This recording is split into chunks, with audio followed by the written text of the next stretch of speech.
বর্তমানে সোশ্যাল মিডিয়ার সবচাইতে ভাইরাল একটি টপিক হলো গাজীপুর জেলার শ্রীপুর উপজেলার তেলিহাটি ইউনিয়নের টেপিরবাড়ি বাজার সংলগ্ন আরফান আলী জামে মসজিদের ইমাম কফিল উদ্দিন এবং তারই ঘনিষ্ঠ আলেম স্থানীয় এক মাদ্রাসার মোহতামিম মাওলানা ইসমত আলী আশিকি, তাদের দুজনের বিরুদ্ধে একটি অভিযোগ।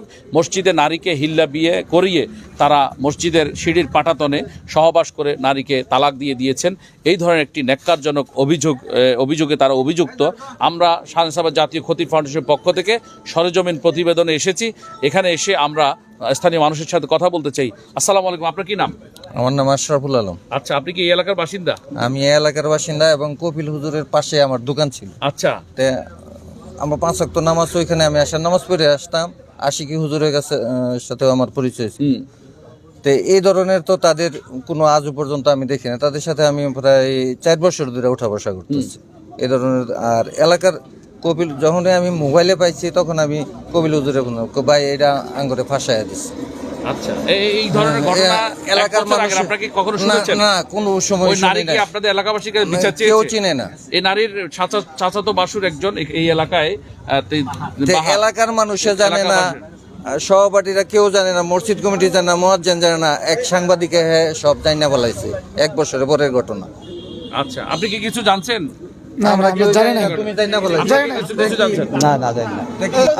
আমরা শুনছি ফেসবুকে বাড়িতে এর আগে জানেন না? ওই মহিলা এলাকাবাসীর কাছে বলে নাই? না বলে নাই। মহিলা তো আমরা চিনি। দর্শক, আমরা কিন্তু সাংবাদিক SM জহিরুল ইসলাম সাহেব আমাদেরকে একটা নাম্বার দিয়েছিলেন ওই মহিলার চাচাতো বাসুরের বাহারের। আমরা ওই নাম্বারটাতে অনেকবার কন্ট্যাক্ট করেছি, কিন্তু ওই নাম্বারটা বন্ধ পাচ্ছি, ওই নাম্বারটাতে আমরা পাচ্ছি না। আমরা স্পেসিফিকলি SM জহিরুল ইসলাম সাহেবের কাছে জানতে চেয়েছি ওই মহিলা কোথায় আছেন। তিনি বলছেন যে শ্রীপুরে আছেন। আমরা জহির সাহেব, আমরা যদি জানতে চাই যে ওই মহিলা স্পেসিফিকলি কোথায় আছেন, শ্রীপুর কোন জায়গায় আছেন, আমাদেরকে যদি একটু বলতেন। উনি হচ্ছে ওই যে নাম্বারটা দিয়েছি হয়তোবা এখন বন্ধ আছে, আপনারা এই নাম্বারটার সাথে যোগাযোগ করবেন। পাশাপাশি আমরাও খবর নেওয়ার চেষ্টা করব মহিলা কোথায় আছে। আমরা তথ্য পাইলে আপনাকে দিব। জহির যে বলছে যে 1 বছর আগের কথাটা না, এটা তো যেই মহিলাটা জহিরের সাথে কথা বলছে, জহির জানছে কিভাবে? সেই মহিলাটা বলার পরেই তো জানছে। তাহলে সেও তো দেখে নাই, তাহলে সে কিভাবে বললো যে আমরা এটা দেখছি ঘটনাটা?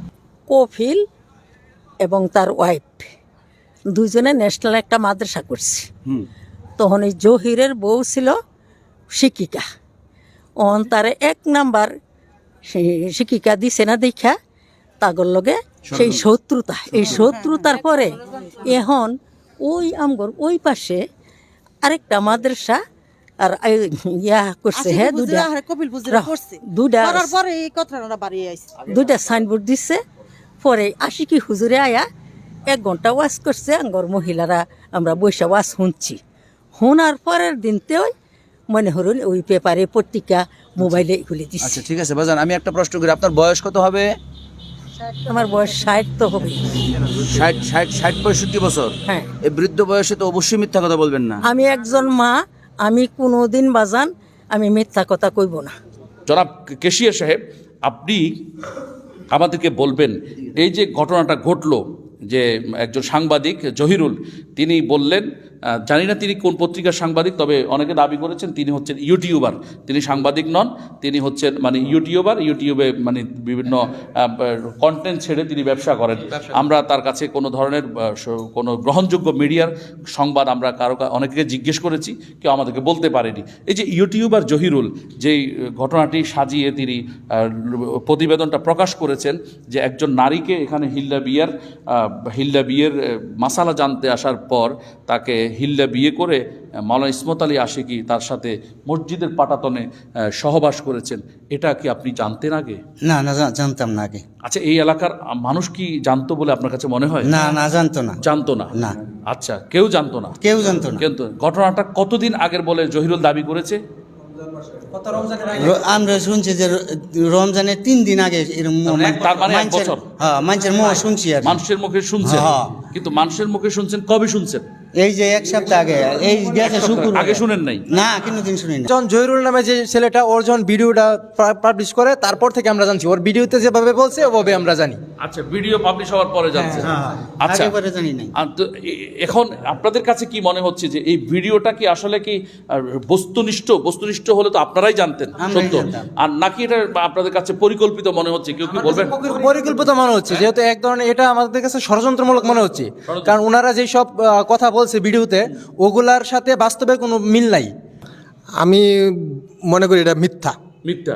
যে কারণ আমরা দেখছি না, কেউ দেখছে না। এখানে যারা আছে আপনার সবার জিজ্ঞেস করেন, কেউ বলবে না যে আমি দেখছি। তার মানে মাওলানা ইসমত আলী আশিকির বিরুদ্ধে যে মিথ্যা যে অভিযোগ, যে নারীকে সিঁড়ির পাটাতনে এনে এখানে ভিল্লা বিয়ে করে দর্শন মানে সহবাস করেছেন, এটা মিথ্যা মনে হচ্ছে আপনার কাছে? আমার কাছে মিথ্যা মনে হচ্ছে, কারণ হুজুরকে এখানে কেউ বলে না যে আমি দেখছি। ওই নারীকে কি আপনারা চিনতেন? না, আমি চিনি না। আমরা যখন দেখি নাই, এখন কি বলবো, এটা সাজানোই তো। সাজানো? 1 বছর পরে যেহেতু ঘটনাটা তো আমরা দেখি এর আগে আপনারা শুনেন? না না, আমরা আমি কারি শরীফুল ইসলাম মোলাইদি। আমি আরফান আলী জামে মসজিদের বাড়ির পাশেই আমার বাড়ি। আমার গ্রামের নাম হলো মোলাইদ, আর এই গ্রামের নাম হলো টেপির বাড়ি। টেপির বাড়িতেও আমার বাড়ি আছে। আমার সামনে এখন আমার স্থানীয় অনেক লোকজন, আমারই আত্মীয় স্বজন অনেকেই, সবাই এখানে স্থানীয় লোকজন। আমার সাথে দাঁড়িয়ে আছেন শানে সাহাবা খতিব ফাউন্ডেশনের সম্মানিত চেয়ারম্যান মহোদয়, তারপরে অনেক ওলামায়ে কেরাম দাঁড়িয়ে আছেন, সাধারণ মানুষও দাঁড়িয়ে আছেন। আমি যতটুকু এতদিন পর্যন্ত শুনেছিলাম, নিজেকে খুব দোষী মনে হয়েছে, অত্যন্ত অপরাধী মনে হয়েছে।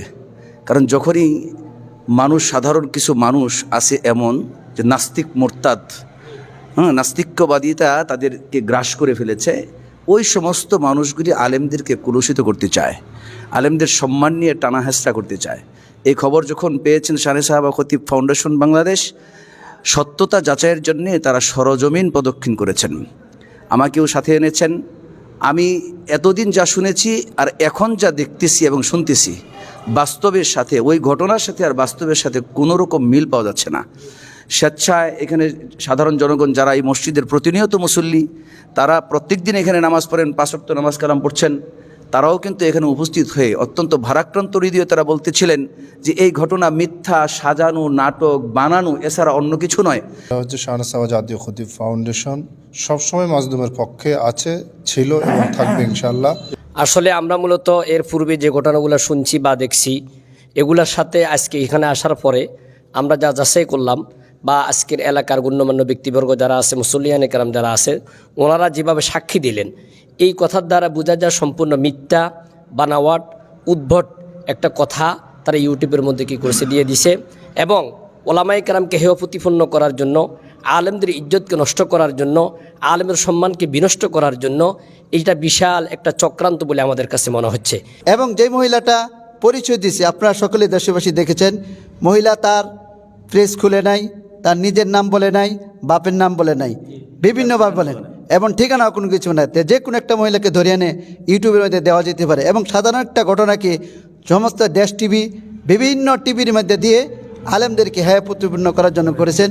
তারা এগিয়ে এসেছেন, এই জন্য শানে সাহাবা খতিব কমিটিকে অসংখ্য ধন্যবাদ। এবং সাংবাদিক যে জহির, সে পরিকল্পিতভাবে আগ থেকেই আলেমদেরকে হেনস্থা করার জন্য, আলেম বিদ্বেষী, আমরা তার একটা বিচার, আমরা দৃষ্টান্তমূলক একটা শাস্তির দাবি আমরা জানাই।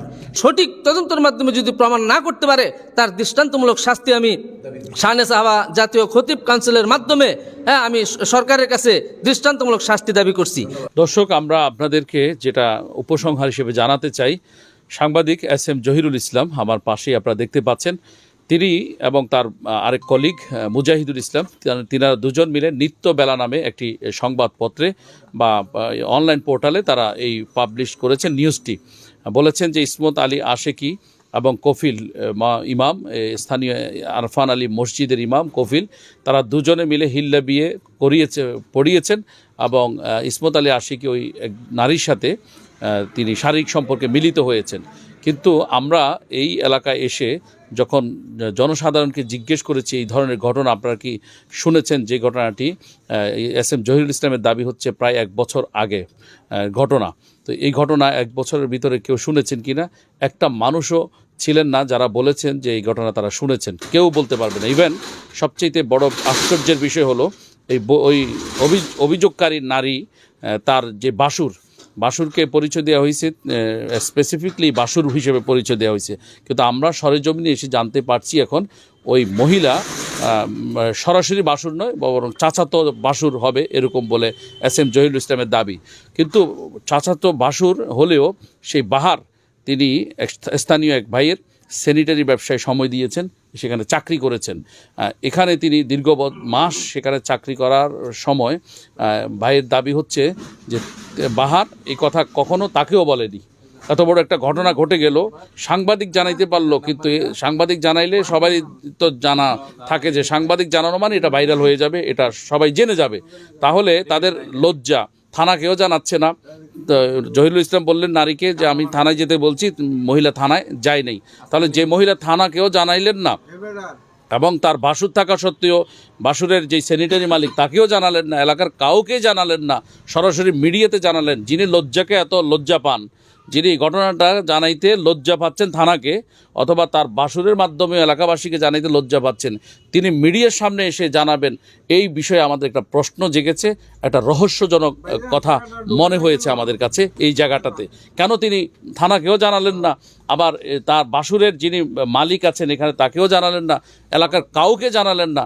যে মহিলাটা এলাকাবাসীকে থানাকে জানাইতে লজ্জা পাচ্ছেন, তিনি আবার কিভাবে নির্দিষ্ট দুজন সাংবাদিককে জানাইতে পারলেন? এখানে আমাদের কাছে এই জায়গাটা একটা পয়েন্ট মনে হচ্ছে দর্শক। দ্বিতীয় কথা হচ্ছে, আমরা সাংবাদিক জহিরুল ইসলামকে জিজ্ঞেস করেছিলাম আপনি চাঁদা দাবি করেছিলেন কিনা ইসমত আলীর কাছে বা কফিলের কাছে। তিনি তার একটা সুন্দর ব্যাখ্যা দিয়েছেন, তার ব্যাখ্যাটা আপনারা নিশ্চয়ই শুনেছেন দর্শক। তৃতীয়ত হচ্ছে যে আমরা যেটা জানতে চেয়েছি SM জহিরুল ইসলামের কাছে, যে নিয়ম হচ্ছে কোনো অপরাধী যদি কারোর সাথে অপরাধ করে সেটা প্রথমত লোকাল থানাকে জানাতে হবে। লোকাল থানায় লিখিত অভিযোগ করবার পর একজন বিট অফিসার, এটা যেহেতু একটি তেলিহাটি ইউনিয়ন, এই ইউনিয়নের নিশ্চয়ই একটি বিট অফিসার শ্রীপুর থানার পক্ষ থেকে দেয়া হয়েছে। ওই বিট অফিসার অথবা তদন্তকারী কর্মকর্তা এটাকে ইনভেস্টিগেশন করবেন। ইনভেস্টিগেশনে যদি ইসমত আলী অথবা কফিল দোষী সাব্যস্ত হয়, তখন গিয়ে তাদের বিরুদ্ধে অটো মামলা হবে, তাদের বিরুদ্ধে আইনগত পদক্ষেপ পুলিশ প্রশাসন গ্রহণ করবেন। ভুক্তভোগী নারী চাইলে মামলা করার অধিকার তার রয়েছে, কিন্তু তা না করে তদন্তের আগেই অতি উৎসাহী হয়ে SM জহিরুল ইসলাম এবং মুজাহিদুল ইসলাম, তারা দুজন সাংবাদিক নিত্যবেলার, তারা কি করে কোন উদ্দেশ্যে এটাকে পাবলিশ করে দিলেন জনসাধারণের মাঝে সোশ্যাল মিডিয়ায়, এই বিষয়টি আমাদের প্রশ্ন থেকেই গেল। আমরা সাংবাদিকদের পক্ষ নিচ্ছি না এবং ইসমত আলী আর ওই কফিল দুই হুজুর তাদের পক্ষ নিচ্ছি না। আমরা শ্রীপুর থানাকে মনোযোগ আকর্ষণ করছি এবং লিখিতভাবে জানাবো যে গাজীপুর পুলিশের কাছে আমাদের দাবি, যদি ইসমত আলী এবং কফিল দোষী সাব্যস্ত হয় আপনাদের তদন্তে, অবশ্যই তাদের উপযুক্ত শাস্তির ব্যবস্থা করতে হবে, যাতে করে আগামী দিনে কোনো আলেম ইসলামের লেবাস ধারণ করে এই ধরনের অন্যায় করতে না পারে। আর যদি ওই দুইজন আলেম যদি ভুক্তভোগী হন, অর্থাৎ তাদের যদি কোনো অন্যায় না হয়ে থাকে, তারা যদি অন্যায়ের শিকার হন, মিথ্যা তথ্যের প্রচারে যদি তারা ভুক্তভোগী হয়ে যান, তাহলে অবশ্যই তাদের পক্ষে প্রশাসনকে থাকতে হবে, মানুষকে থাকতে হবে, এবং তাদের বিরুদ্ধে যারা অন্যায়ভাবে পাবলিশ করেছে নিউজটি, তাদের দুই সাংবাদিক মুজাহিদুল ইসলাম এবং SM জহিরুল ইসলামকে অবশ্যই আইনের আওতায় আনতে হবে। এটা হচ্ছে আমাদের শাহনাসাব জাতীয় খতিব ফাউন্ডেশনের দাবি, ওলামায়ে কেরামের দাবি, স্থানীয় গণমানুষের দাবি, স্থানীয় মুসল্লি এবং মসজিদ কমিটি সহ এলাকাবাসীর দাবি। আমরা সেটাই বুঝতে পেরেছি।